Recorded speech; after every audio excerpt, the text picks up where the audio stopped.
สุจิราปารินิพุทโธปิปัจฉิมาจนะตานุกัมปมานะสาอิเมสการเรดุกตปันนาคารบุเตปฏิกันนาตุอัมมากังลิการตังอิตายะสุขายะอะระหังสัมมาสัมพุทโธภะคะวาพุทธังภะคะวันตังอะภิวาเทมิสวากาโตภะคะวะตาธัมโมธัมมังนัมมัสสามิสุปฏิปันโนภะคะวะโตสาวกสังโฆสังฆังนามามิหันธมยัมพุทธัสสะภะคะวะโตปะภะคะนะมะการังกะโรมะเสนะโมตัสสะภะคะวะโตอะระหะโตสัมมาสัมพุทธัสสะนะโมตัสสะภะคะวะโตอะระหะโตสัมมาสัมพุทธัสสะนะโมตัสสะภะคะวะโตอะระหะโตสัมมาสัมพุทธัสสะหันธมยัมพุทธานุสตินายังกะโรมะเสตัมโกปนาภะคะวันตังเอวัมกัลยาโนกิติสาโดอะภุคโตอิติปิโสภะคะวะอะระหังสัมมาสัมพุทโธวิชาจารณะสัมปันโนสุขโตโลกวิทูอนุตตโรปุริสธัมมัสสารติสัทธาเทวะนุสานัมพุทโธภะคะวะติหันธมยัมพุทธาภิกิติงกะโรมะเสพุทธวารหันตวรตาติคุณาภิยุตวะสุดาปิญาณการุณาหิสมากัตโตโพเทสิโยสุจานตังกัมมลังวสุโรวันดามหังธัมมรณังศิรสาจิเนนังพุทโธโยสัพพปานินางสารนังเอมะมุตตมังปัตตมานุสติทานังวันดามิตังสิเรนะหังพุทธัสสะสมิดาโสวะพุทโธเมสามิกิสาโรพุทโธดุกาสกาตาจาวิตาตาจายิตาสเมพุทธัสสะหังนิยาเตมิสาริรังชีวิตังจิตังวันดันโตหังจาริสามิพุทธาเสวะสุโบธิตังนาติเมสารนังอัญญัมพุทโธเมสารนังวรังเอเตนะสัจวะเจนะวะเตยัมสัตตุสาสเนพุทธังเมวันดมาเนนะยัมปุญญัมปัสสุตังอิทังสัพเพปิยันตรายามิมาเอสุมดัสสะเดชะสาขายนวจายวเจทัสสวะพุทเทกุกมัมบกตัมมยยังพุทโธปฏิฆานาตัวเจยันตังกาลันตเรสังวริตุมวะพุทเท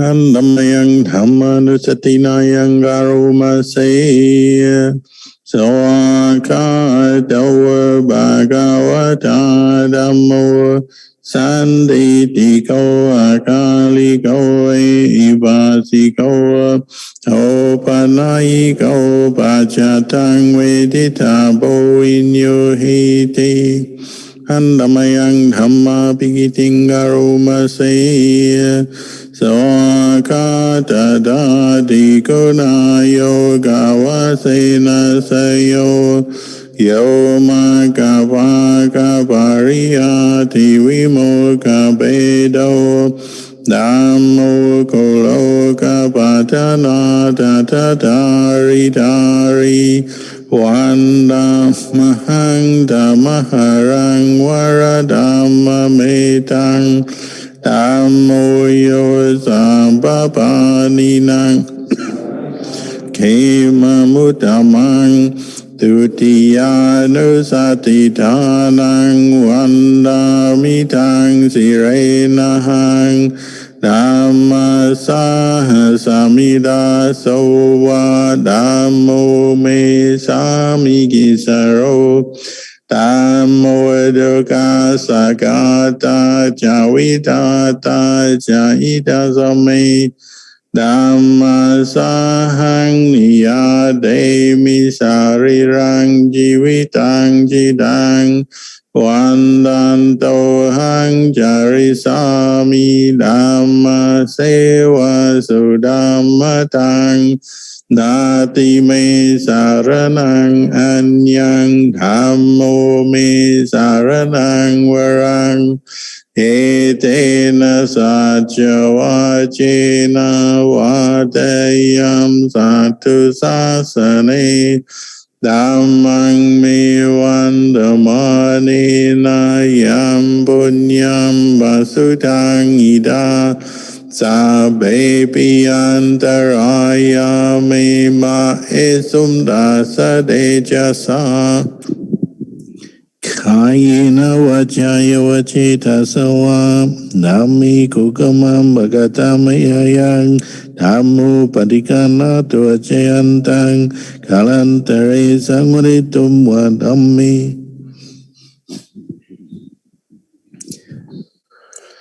หันธัมมังสังฆานุสตินายังการุมาเสยสุปฏิปันโนภะคะวะโตสาวกสังโฆอุจุปฏิปันโนภะคะวะโตสาวกสังโฆญาณปฏิปันโนภะคะวะโตสาวกสังโฆสามิจิปฏิปันโนภะคะวะโตสาวกสังโฆยาติดังจัตตาริปุริสยุคานิอัตตปุริสปุกาลาเอสัมภะคะวะโตสาวกสังโฆอาหุเนโยปาหุเนโยดากิเนโยอัญจลิกรณิโย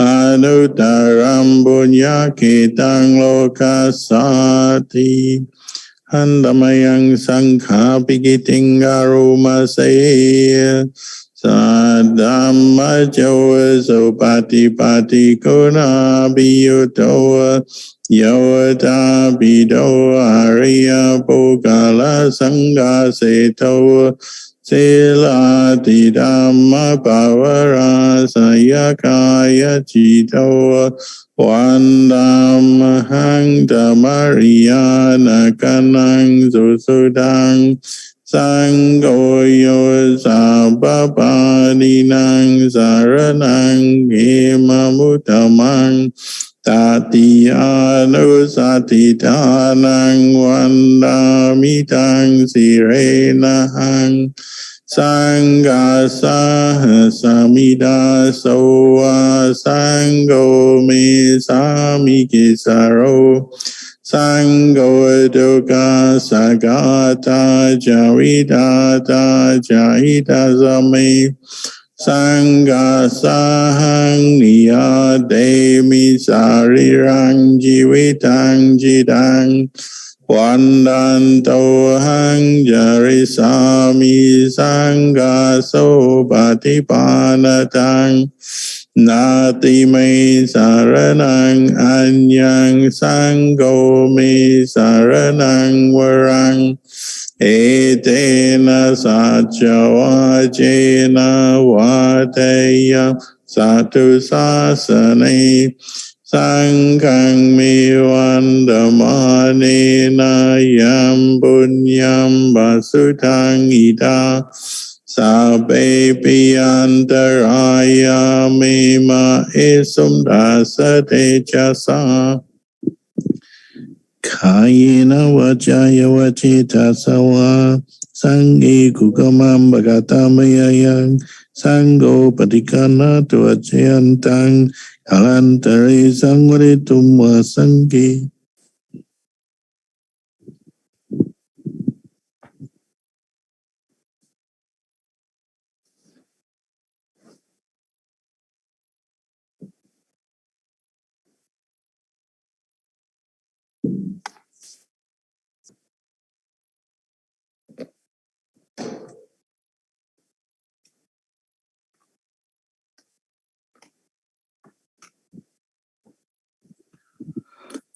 Page 39, the Buddha's words on loving kindness.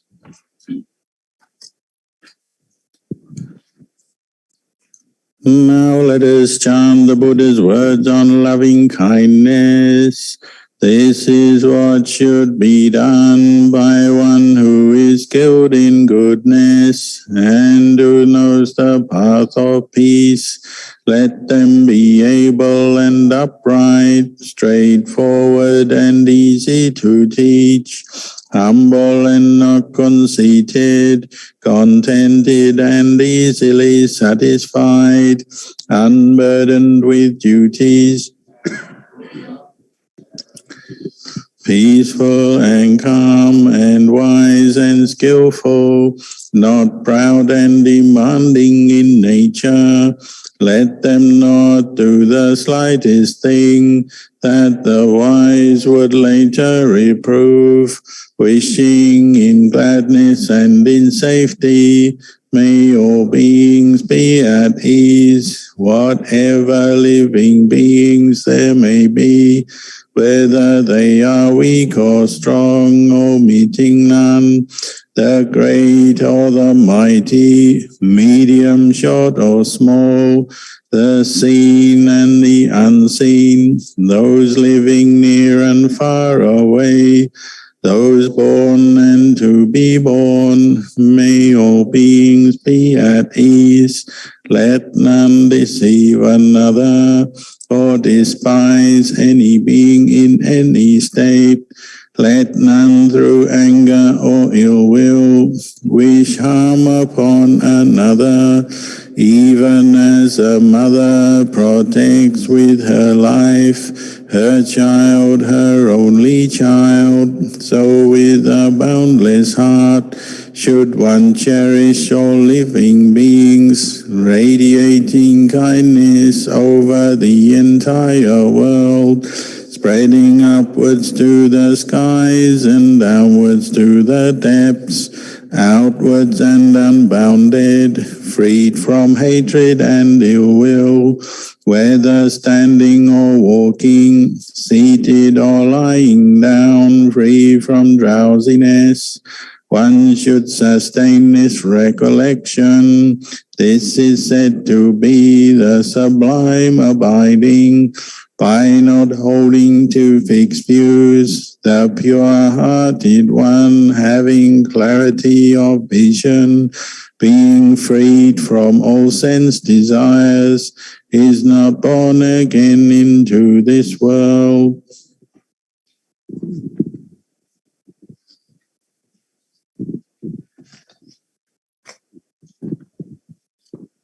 Page 34, the verses on sharing merit.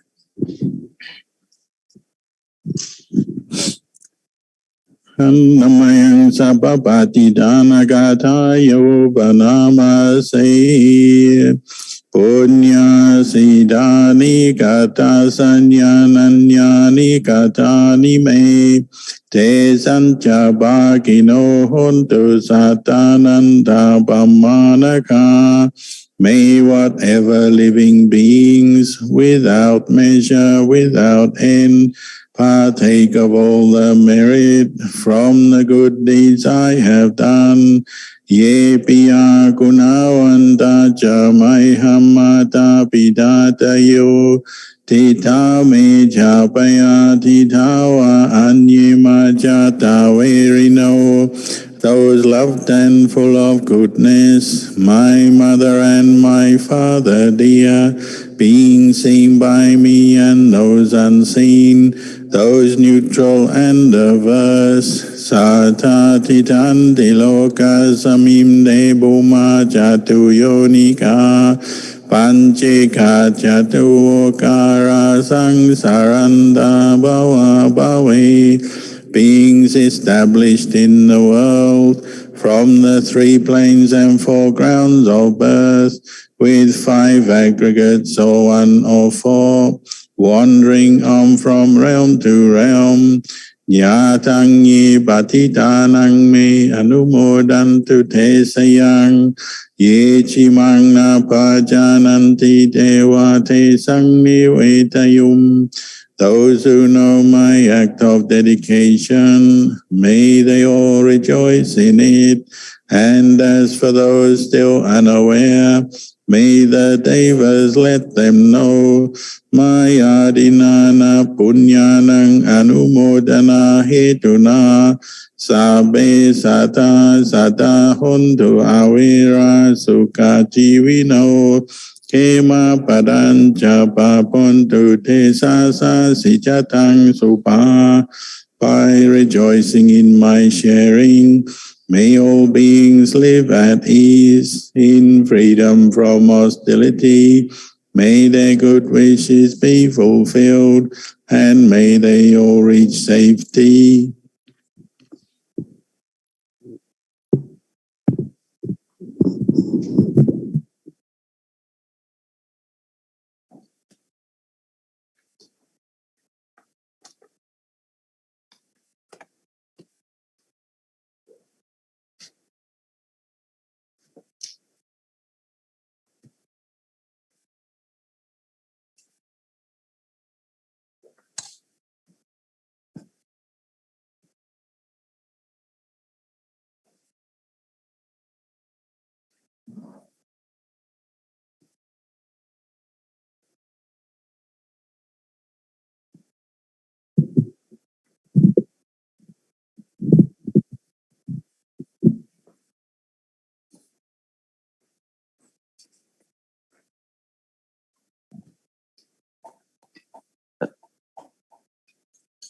Brothers and sisters, let us now request a Dhamma talk from Long Po. Koka Cup. Brahma Chaloka Dipati Sahampati Kata Jadian Diwarang Ayachata Santi Dasata Paraja Kajatika Dese tu Dhamma Anukam Pimang Pajang.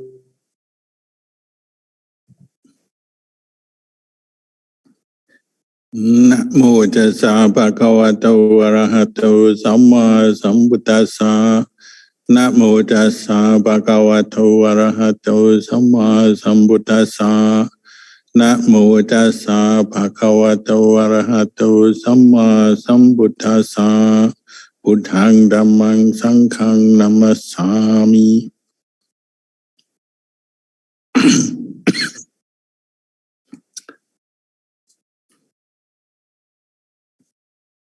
Your blessings. We come to the end of the first day of our retreat.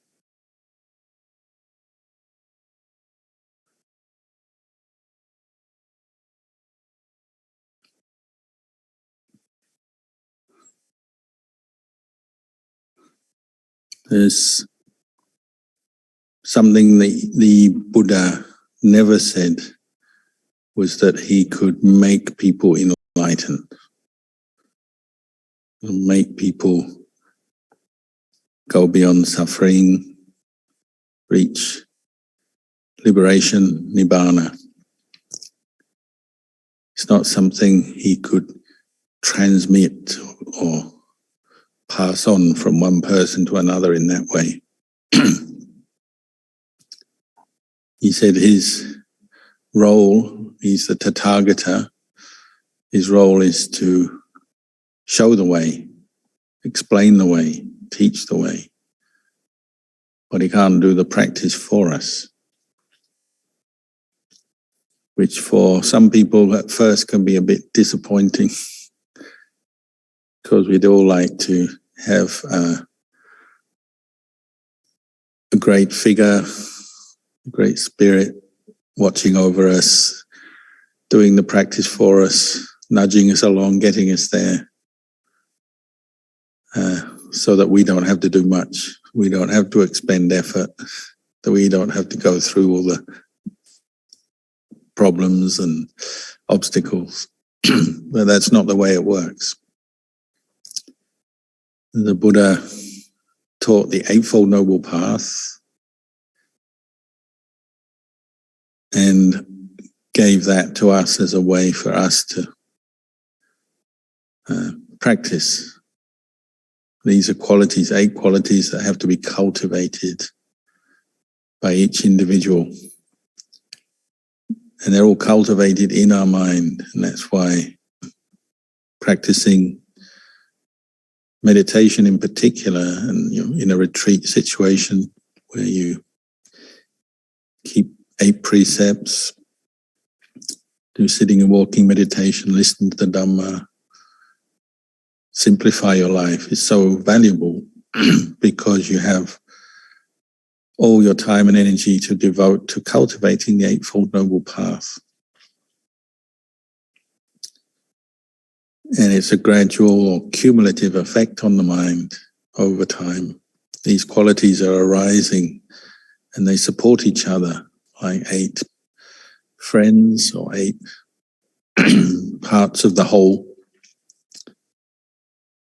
Many of the forest ajhans talk about the practice as a circle, closing up the circle by cultivating the Eightfold Path. Or they talk about it as a wheel. As we see in Buddhism, we have the symbolism of the wheel everywhere, the Dhammacakka wheel. And they have different numbers of spokes depending on what it's depicting. So sometimes 12 spokes of that wheel depict the teaching on dependent origination. Understanding the cause of suffering, how it arises, so that one can abandon that. Sometimes the wheel has 8 spokes, the 8 factors of the Noble Path. Right view, right thought, right action, right speech, right livelihood, right effort, right mindfulness, right samadhi.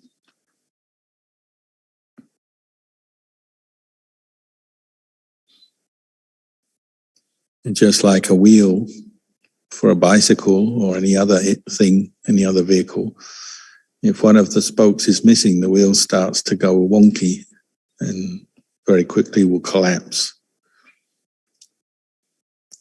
So this is why true Buddhism, or the true Buddhist path, contains all 8 factors working together, being developed together, cultivated together. If we miss out one part or neglect one part, then all of the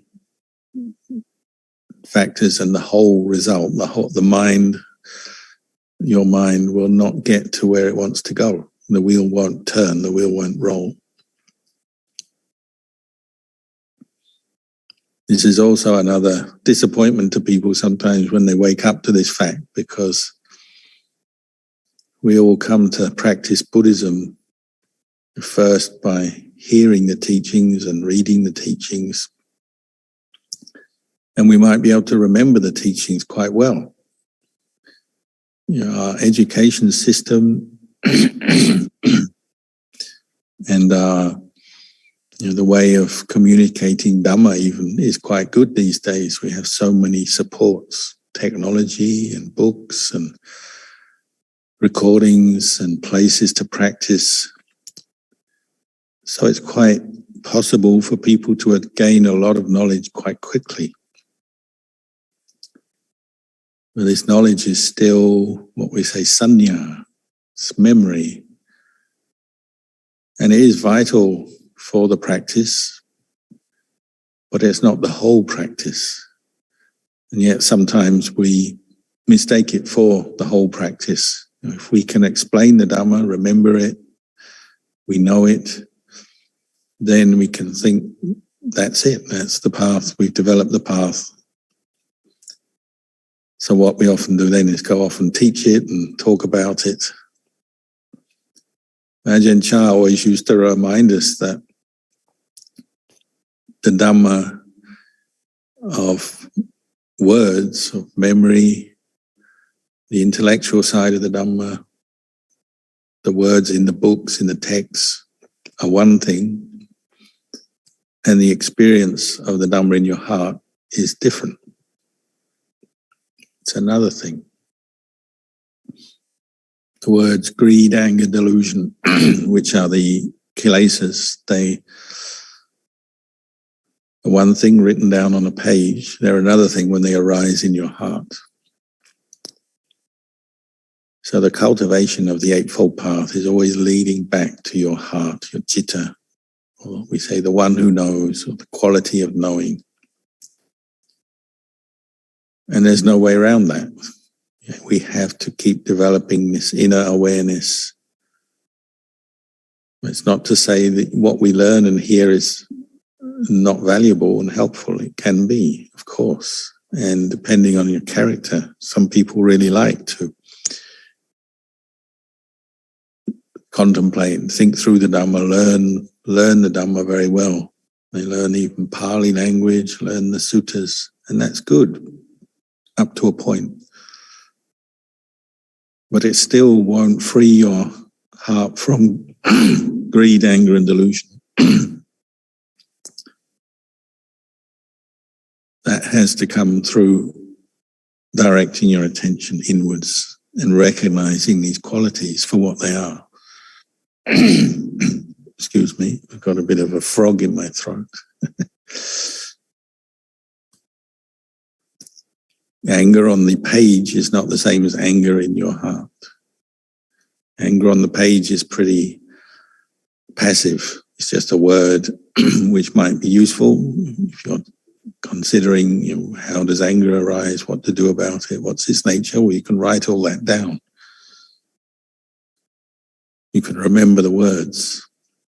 But in a situation that triggers anger within you, it's a different thing, isn't it?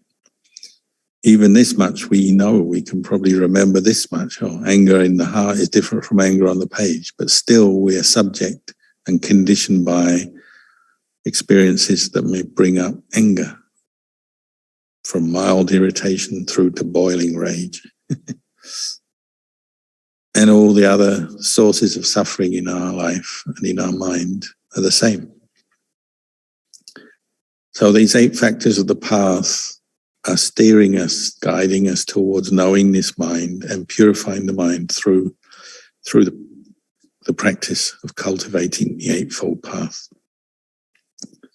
As we're sitting right here, you might say, well, I'm not keeping precepts. I did that this morning. I took the precepts, the 8 precepts in that ceremony. But you are keeping the precepts because that's part of what you're doing here, and it's having an effect on your mind right now. You're not killing, stealing, committing acts of sexual misconduct here right now. So you are keeping precepts, practicing right livelihood, practicing right effort in the best way you can, abandoning negative mental states that you may have recognized are arising, cultivating the wholesome mental states. And you have right view that is informing that, guiding that. So all the factors of the path are here right now They may not yet be perfect, but they're affecting us right now in a good way. But we have to keep deepening the practice, repeating it, deepening it, and learning from our experience so that we can understand, well, where does suffering come from? How do we end up angry sometimes? Is it just random? What comes out of the stratosphere, out of the earth? Or are there specific causes and conditions to lead up to the experience of anger, sorrow, disappointment, selfishness, worry, anxiety, fear, all these different kilesas? They have causes and conditions, and this is what we are directing our mindfulness to learn about, observe, and ultimately abandon. That's our aim, because they're the cause of suffering. So when we're practicing meditation in particular, we're developing consistent, persistent, continuous mindfulness the best we can. It can be tiring, it can be frustrating. We all know we have many moments when we're not particularly mindful.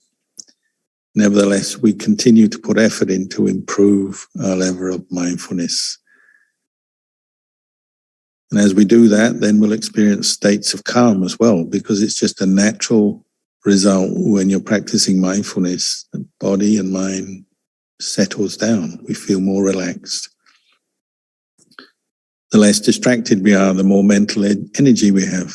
It's more conserved for the practice. Our mind becomes brighter, becomes more under our observation, the more mindfulness we have.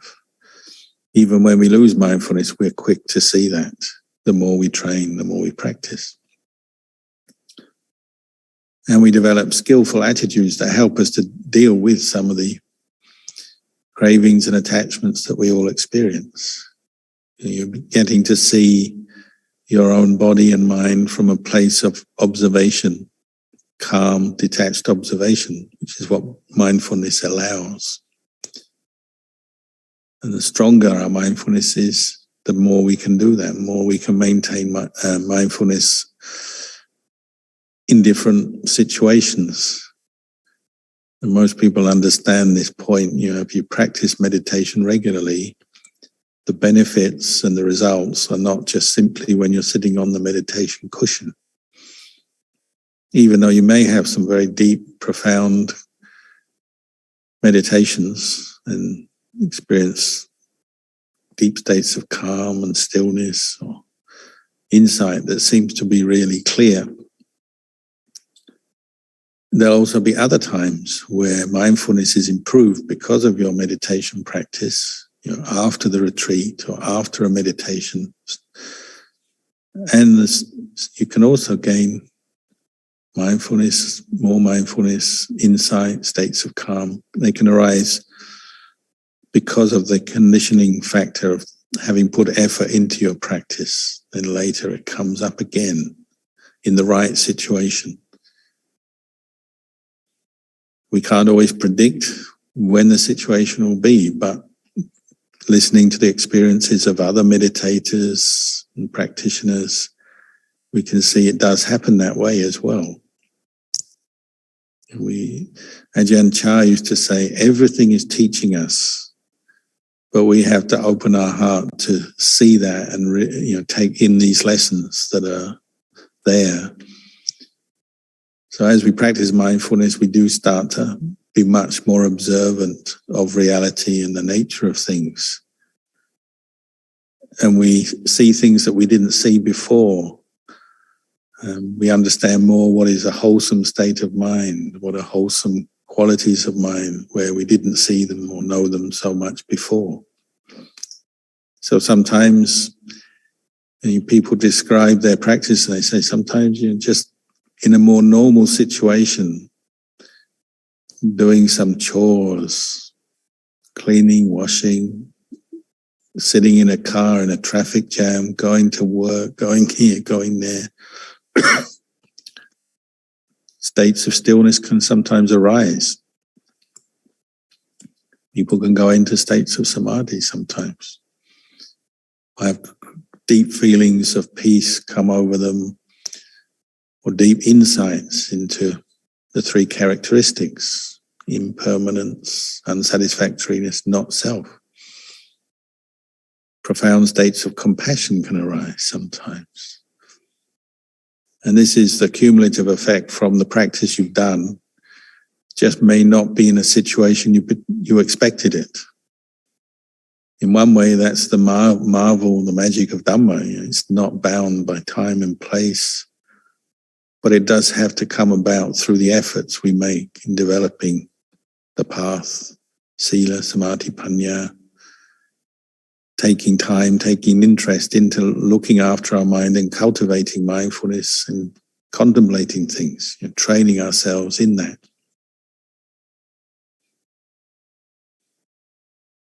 It's very common that people during a retreat, when they're not in the meditation hall or even after the retreat, they've gone home, things hit them, things dawn on them.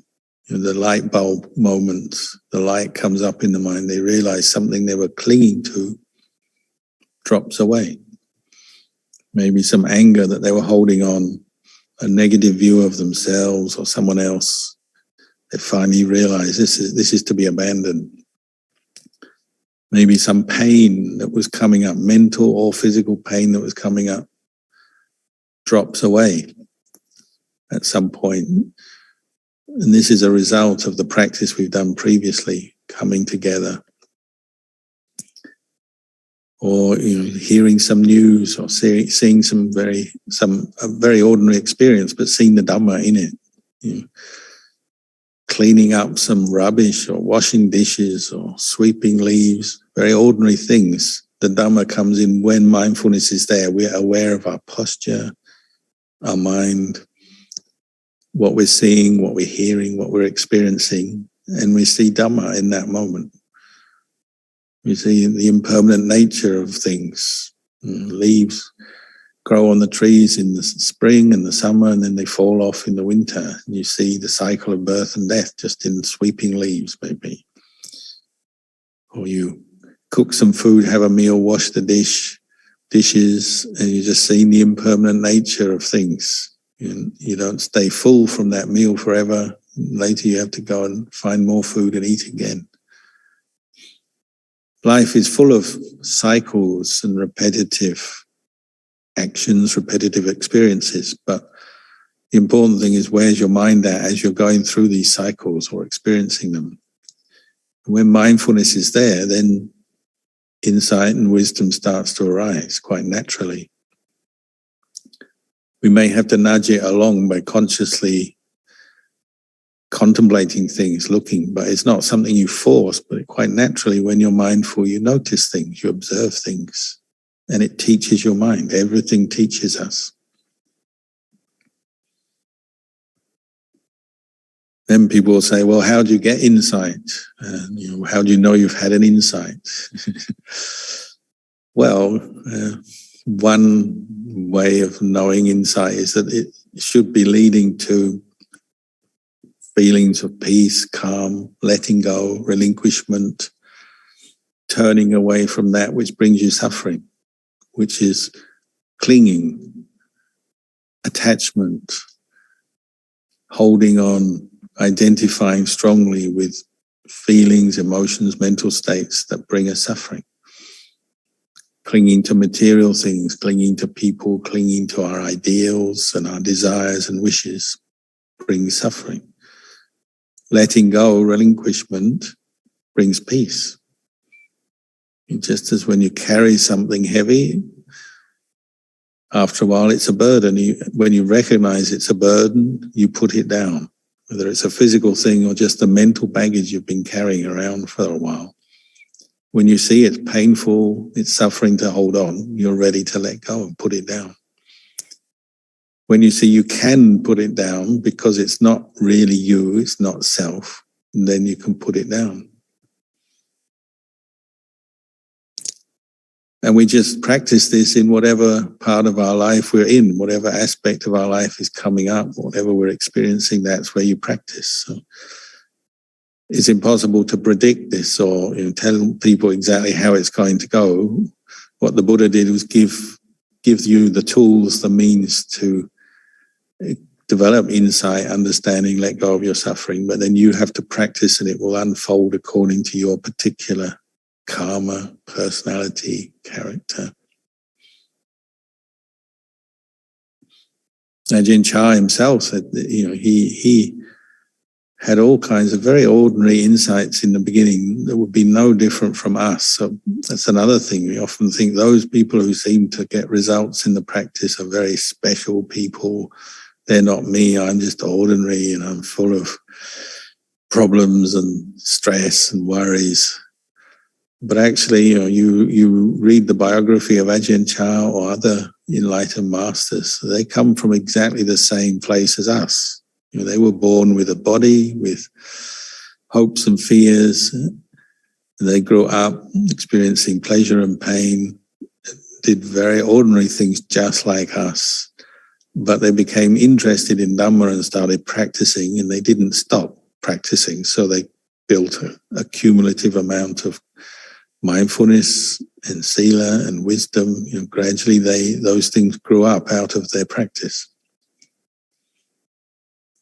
If you look at Ajahn Chah's life, the first time he went off to become a novice monk, he was fed up with working on a farm, the suffering of the farming life in a poor rural community. He said he was so fed up going out and doing the heavy work of watering the plants in the dry season. You have to haul water from a well, carry it. It's very heavy. He'd water tobacco plants for his family.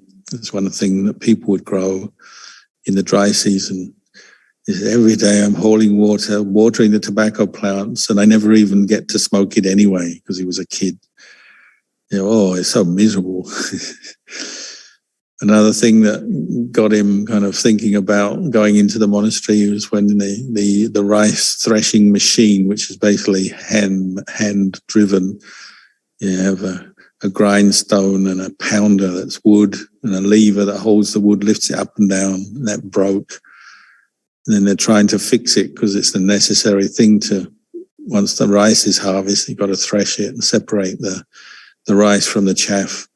Is broken, so they're trying to fix it, and then in the course of fixing it, a piece of wood hit him on the head, really hurt him. And again, it's like, that's it, I'm off to the monastery. Very ordinary experience, but it kind of symbolized, the suffering of life. We have to go through hardships. Life is often full of hardships and not very rewarding. It's just one thing after another, isn't it? So for him, that was enough to say, I'm off to the monastery. That looked, for him, that looked like a way to learn the way to understand suffering and get beyond it. He didn't stay a novice. He went back to being a lay person a while before he became a monk. But then another prompt to become a monk was the girl that he'd fallen for and was planning to marry maybe, was taken by his friend, best friend. It was out of his hands because in those days the parents decided who went with who, an arranged marriage. So more disappointment, back into the monastery. And they're not the only insights or reasons that would have put him into the monastery, but they're very ordinary experiences that we all have. Disappointment in love, the hardships of earning a living, the hardships of living in the world, illness, problems with other people, money, trouble, whatever it is, this is what we call the suffering of existence. And he had some insight that there is a way out of this, following the Buddha's path. And when he became a monk, he had plenty of suffering like the rest of everyone, attachment to food, attachment to lust, attachment to comparing with other people, disappointments, dealing with his own ambitions, dealing with desires and disappointments all the time, anger, fear. No different than anyone else. He went through all of that, as all these other enlightened teachers have done since the Buddha. But he didn't give up. He kept practicing. When he was a young monk, he first left the monastery to go wandering in the forest with some other monks. Up until then, they'd lived quite a steady, comfortable life in a village monastery, studying the teachings, which is good. But he realized, the words themselves are not enough. You have to practice, develop mindfulness, develop states of samadhi, and contemplate to see the impermanent nature of your body and mind. He realized he had to practice. So they left, going to look for a meditation master. And they took everything with them, kind of the Thai farmer's version of everything, including the kitchen sink. But instead of the kitchen sink, they took the mortar and pestle, stone mortar, stone pestle, packed that into the bag on their shoulder. They got all their robes and gear and extras, including a mortar and pestle, just in case they can't grind the chili. Because food was hard to come by. If you have a bit of chili, you grind it. Maybe you can have rice and chili, and you get by for the day with the taste of the chili. But you walk down a road for a few hours in the heat of the day, and that mortar and pestle gets heavy. So that was the first thing they gave away. The first relinquishment on the path to enlightenment was giving up carrying the mortar and pestle. Give it to some lucky villager. But these are the kind of things we learn on the way, don't we? We learn what we really need to practice. That's why we keep 8 precepts sometimes. You simplify what you're using, what you need to practice. We don't need a lot of things. Just eat in the morning, simple bed, don't need a lot of entertainments, distractions. This is so we channel our energy into developing mindfulness and recognizing kilesa and abandoning kilesa over and over again. Lifestyle supports that. So we chuck out the TV, we chuck out the mortar and pestle, and we feel lighter for it. It may be harder. You've got the worry of, well, what will I do when I encounter food that's not very tasty? But you just give up to the practice, don't you? You trust in Buddha, Dhamma, Sangha. You trust in the training. As a monk, you trust in your Vinaya and your training. As a layperson, you trust in Buddha, Dhamma, Sangha and the precepts you keep. So you can set aside a lot of worries and anxieties. If you keep the precepts, already it's channeling your mind in a good direction. You don't have a lot of regrets or agitation. And you don't know what's going to come up ahead of you, but your mind is ready because you have faith, you have your practice of precepts, you have a certain level of happiness, and then you're practicing mindfulness every day and contemplating Dhamma, learning from your experience. So really, whether you're a layperson or a Sangha member, it's the same. You're going in the same direction. And you trust in the practice. When you have faith in Buddha, it gives you a lot of confidence and trust to carry on because you know you're not out to hurt anyone, hurt yourself. You may not yet know everything because you've only learned from the outside first. Now you're practicing from the inside. You may not know what your mind will bring up or how many emotional states you'll have to go through, how many times you'll reach despair, but you trust in the goodness of the practice and you're willing to learn and keep going. Then you can go. You can set aside the worries. As you get into the practice, well, maybe more deeper kinds of suffering emerge. The suffering you experience in the beginning is often very ordinary level suffering, like painful knees, painful back, feeling tired or sleepy, or just too many thoughts about this and that. Very ordinary kind of suffering. Daily suffering is quite normal for everyone. But as you go deeper into the practice and you keep going, maybe stronger states of attachment come up that you're noticing that you didn't notice before. They come up out of your unconscious maybe. And so sometimes you get strong sexual desire, or strong rage, or anger, strong fear, worry. But because you've learned to trust in the practice and you've been developing these skills, well, you're ready to face anything. You don't know what life will bring you, what the practice will bring you, but you're developing right view so you can deal with it. So Ajahn Chah himself, we look at Ajahn Chah as the enlightened teacher beyond everything, beyond the world, wise, compassionate. But to become that, he went through a lot of fear of living in the forest with diseases and little medicine or medical help, wild animals with no protection, fear of ghosts, fear of the unknown, fear of not knowing where the next meal will come from. He went through lots of fear. As we know, the night of his, he was in the cremation ground. He'd go and stay in cremation grounds regularly to work with fear and contemplate it. Where is it coming from? How can I abandon it? And, he spent a whole night once just in intense fear because he thought there was ghosts around him. There was a dead body left in the cremation ground. And he didn't dare move the whole night. He was just contemplating, letting go of fear, facing fear and letting it go. And in the morning, he had been there all night, so his urine had turned to blood. He had temporary inflammation of the bladder or whatever. So it's not like Ajahn Chah didn't have to go through fear, desire for food, sleepiness, worry and anxiety. He went through all of that as well, just like we are. But he didn't give up. He didn't stop.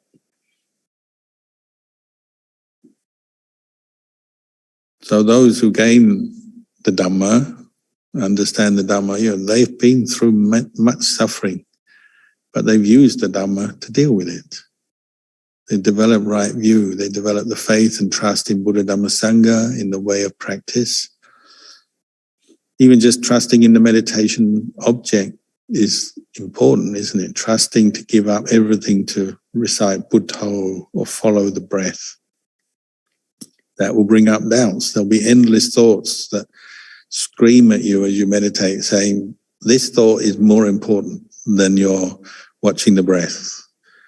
And you'll have all the explanations coming up in your mind why you have to think about that thing. So say you're on this retreat and you've got some business coming up next week.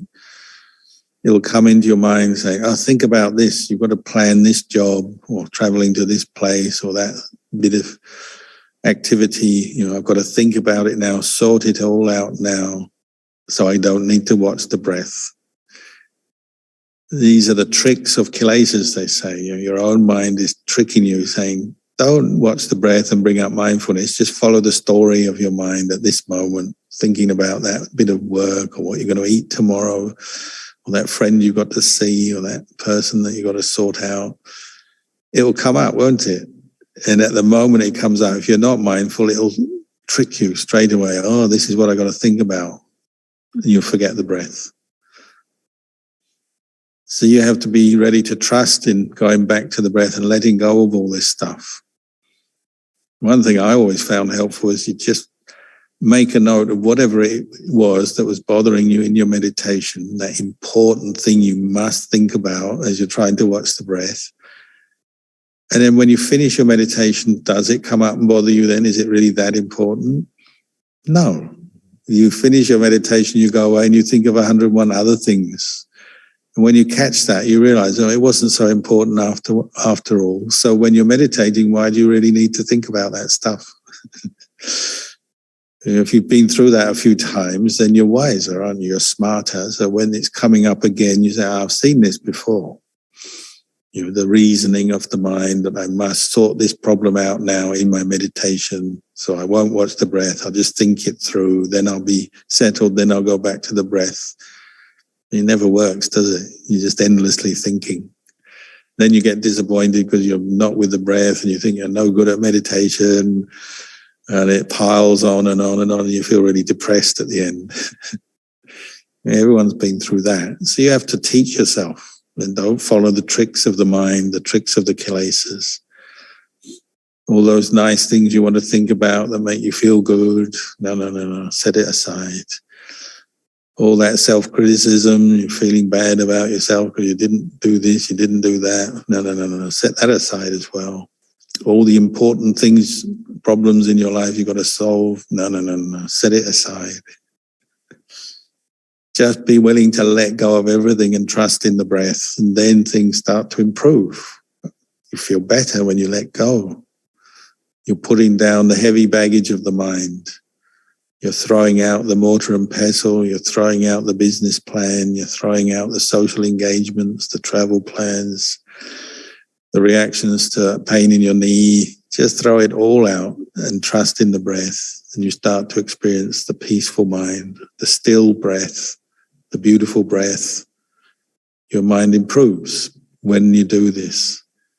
This is what mindfulness allows to happen. Seeing thoughts as just thoughts. They're not that important. Feelings are just feelings. Even painful ones can disappear. If you keep watching them, they'll disappear, they'll change. Pleasant feelings, they're enjoyable, but they'll also change. So you don't let them catch you out saying, oh, I've got to indulge in this bit of pleasure and think of this and enjoy that. That will also change. So we often use a bit of wisdom as we practice, noticing the changing nature of our experience, how the body, the feelings in the body and sensations in the body are changing. Thoughts and memories come and go. And if you keep sticking with it, what's left is this quality of mindfulness in the middle, and out of that develops stillness. It can be passing stillness or deep stillness that lasts for a long time. And the quietness, the stillness of the mind that you experience is coming from a firmness of mindfulness. Even when that state of samadhi passes, you come back to, you might say, a more normal level of the mind. Mindfulness is improved, isn't it? It's improved, and then it can follow up and learn lessons. And that's where insight arises. Noticing the impermanent, selfless nature of this body. You can only do so much to keep it in good shape and keep it comfortable, but you can't absolutely control it. The way thoughts arise, pass away, the way they stimulate feelings of pleasure and pain. But if you're mindful, you're no longer clinging, are you? You're watching, observing, and letting go. So as mindfulness improves with the practice of samadhi, then you can develop some true wisdom and truly let go. You can let go of anger. It's been bothering you for so long, even justified anger because that person really hurt you. You need to sort them out and get them back. Now you can see the suffering. When you're mindful, you see it's not worth it. Let it go, move on.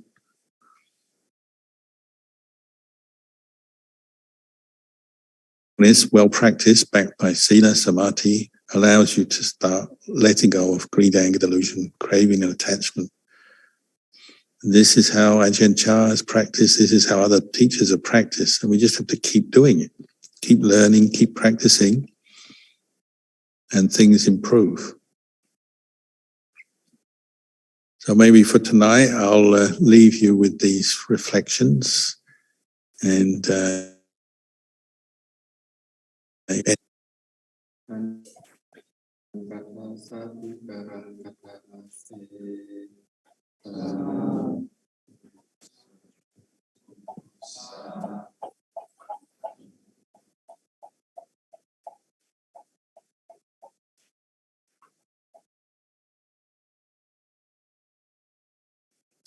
I think one of our monks, Ajahn X, he beat Darren to it with the sadhu.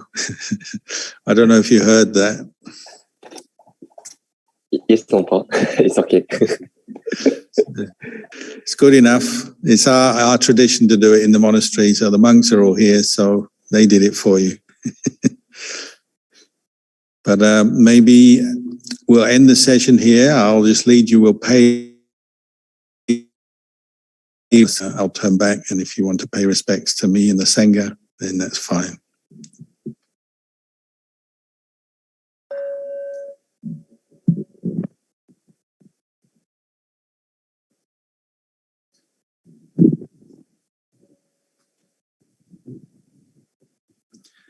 Arahang Samma Sambuddho Bhagava Buddhang Bhagavantang Abhivademi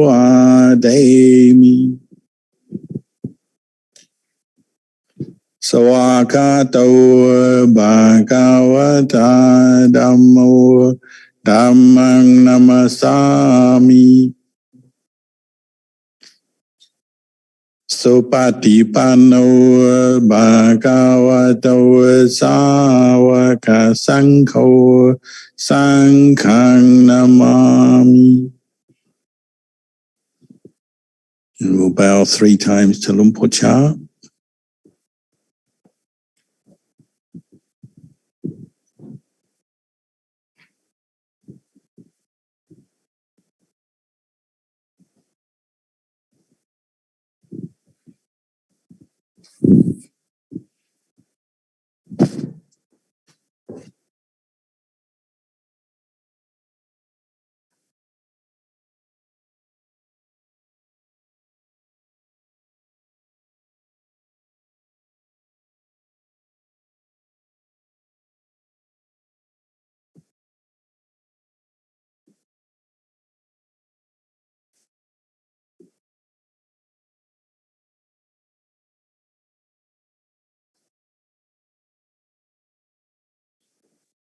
Brother and sister, let us now pay respect to Luang Por and the Sangha by bowing 3 times.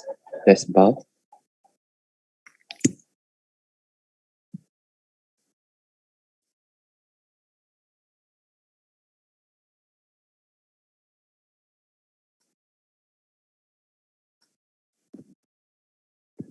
So we'll be back. No, we won't.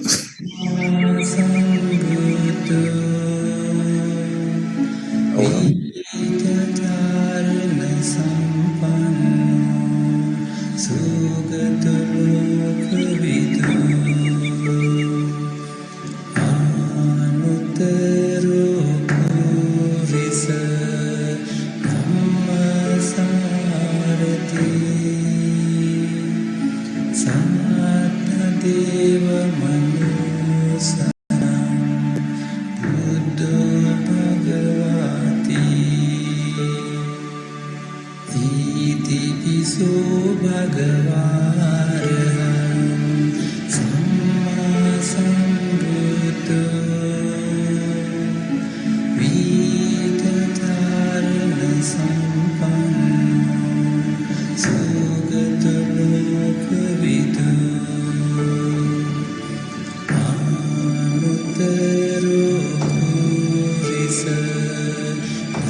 Recording stopped.